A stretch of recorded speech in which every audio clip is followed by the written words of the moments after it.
I got a lot of things I gotta say in today's video, folks. Welcome on in. The New York Jets are taking on the 2-0 Tampa Bay Buccaneers next week, and a lot of people are panicking, baby, after that Bills and Jets game on Sunday. We saw the New York Jets get absolutely demolished with a final score of 30-10. All right, we're getting a lot of people hitting the panic button, ready to fire Aaron Glenn, bench Justin Fields for the season. There's some things I want to talk about in this video. Make sure you guys hit the like button if you did not already, and subscribe to the channel and comment down below your thoughts of where your head is at heading into week number 3 for the New York Jets. I want to give you everything you need to know about the New York Jets heading into this matchup against the Tampa Bay Buccaneers. Now, I do feel like the game last night with the Buccaneers and the Texans, it definitely opened up, our expectations to, not going to look like the Jets are going to be able to pull off that win next week. And I don't think anyone felt like that was going to be the case even before the game started on Monday Night Football. But Baker Mayfield is that dude. Todd Bowles is a coach that we're going to have to deal with.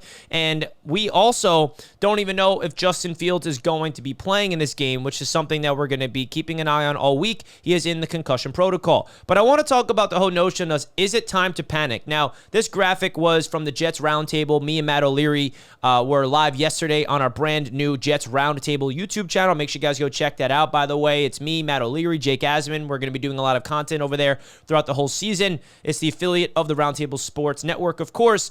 But I want to get your guys' thoughts of, do you think it's time to panic? Because I think it's ridiculous if you're panicking right now, because that means you had expectations that were unrealistic heading into the season, and that's on you. If you're panicking right now and thinking that the whole world is collapsing as a Jets fan, number one, you expected something great to happen in 2 weeks, which should not have been the case. We all knew going into this football season, it's going to be bumpy early on. I'm on record to say all throughout the summer that it's going to get ugly before it gets pretty. And we're staring ugly in the face right now as a Jets fan base. And you got to give Aaron Glenn and this new regime an opportunity to face adversity head on before you're just quickly to say, same old Jets and we stink. Like, every single rookie head coach is going to have a game like that against, like what we saw against the Bills. And that's no excuse saying, everyone has that as a rookie. But this is their opportunity to now, okay, there's a lot of tape out there that we got to evaluate, Aaron Glenn and the coaching staff. And now when you are a football team and you get every single weakness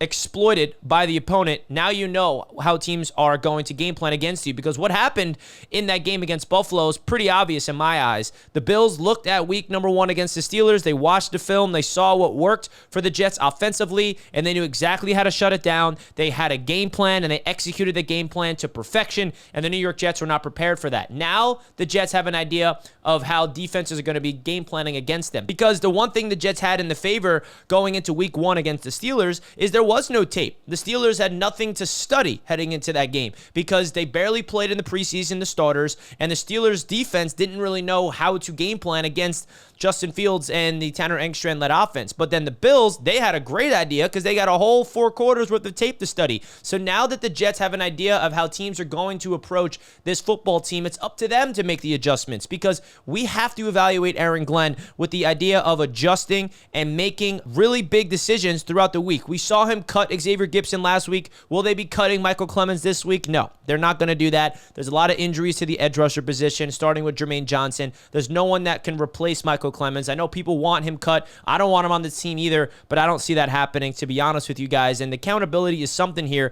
but I think that's not even the biggest thing that I'm worried about. It's more about the philosophical and the scheme, because the Jets offensively was a nightmare against that Buffalo Bills team, and it was because of the coaching of the Buffalo Bills totally exploiting the weaknesses. They knew what was coming. They were prepared. They saw something on film, and they're like, yep, when they do that, we're going to blitz and get the exact tackle for loss. We're going to do everything that we need to shut it down. And the Jets offense was literally abysmal. So what is there to hope for in this game against the Tampa Bay Buccaneers? Well, number one, we don't even know if Justin Fields is going to be starting yet. And say he's not starting, which I'm probably going to expect he's not going to. Usually when you're in the concussion protocol, you at least miss a game. So Tyrod Taylor probably going to be the guy in this matchup. And, the one thing about Tyrod is he's not afraid to push the ball down the field. I'm expecting him to be able to be solid, but without the run game, we're going to be screwed. Absolutely screwed. And I just feel like this fan base needs to be able to allow this football team to weather the storm before you're so quick to just write everybody off, so quick to just say it's the same old Jets, we're never going to be good again. Like, relax, man. Aaron Glenn was not here for the previous coaching staff, decisions of Robert Saleh, Adam Gase, Todd Bowles, and all those eras. This is a brand new era of Jets football, and I know it feels like it's the same old Jets because we just got our teeth kicked in, but I did not expect that to be the case heading into this season. I was hopeful that maybe we can pull off a win week 1, unable to do it. We were that close. Week number 2, no one really had any hope that the Jets could pull off the upset. Maybe there were some people, like even myself, I'm like, okay, upsets happen. Maybe the Jets can be that team to pull off the upset, but I was wrong, and that's okay. Now the Jets are 0-2, and I got to be honest, I don't have any confidence in the Jets winning against the Tampa Bay Buccaneers. They're probably going to be 0-3, and then we'll go into Monday night against the Miami Dolphins, who are probably also going to be 0-3, and that's going to be a fun matchup on primetime football, and I say fun, totally joking, by the way, and I think that when you're a Jets fan evaluating this football team, it's going to be about how does Aaron Glenn evaluate this team during adverse times? How do they adjust? And I think that's the biggest thing that I'm going to keep an eye on as a Jets fan, is noticing the adjustments in the middle of the season, because I really do think that the identity and the culture is going to be created through failure, be created through adverse times. And I know that sounds like no one really wants to hear this. No one wants to hear the word patience, but that's just where we're at. Like, if you thought this was going to be a quick fix, if you thought Aaron Glenn was going to come in here and lead the Jets to a 10-11 win season, that's on you, man. The Jets had a 5.5 win total heading into the season for a reason. A realistic Jets fan would have told you that the win total is probably going to be between 5-7 wins, and if things do work out, maybe 8-9 wins,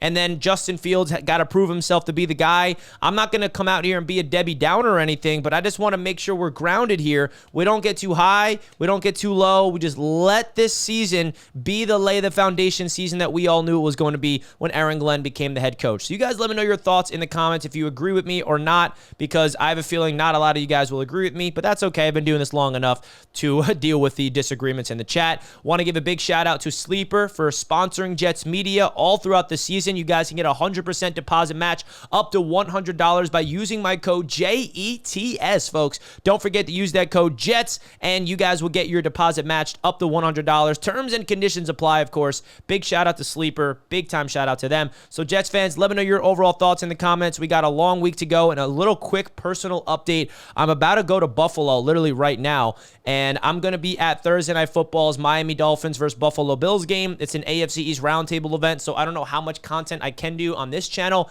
this week, but make sure you guys go check out the AFC East roundtable and all the stuff we're going to be creating over there. It's going to be a lot of fun, and I'm excited to be there in a stress-free game. The Jets aren't playing. I get to watch the Bills and the Dolphins go at it.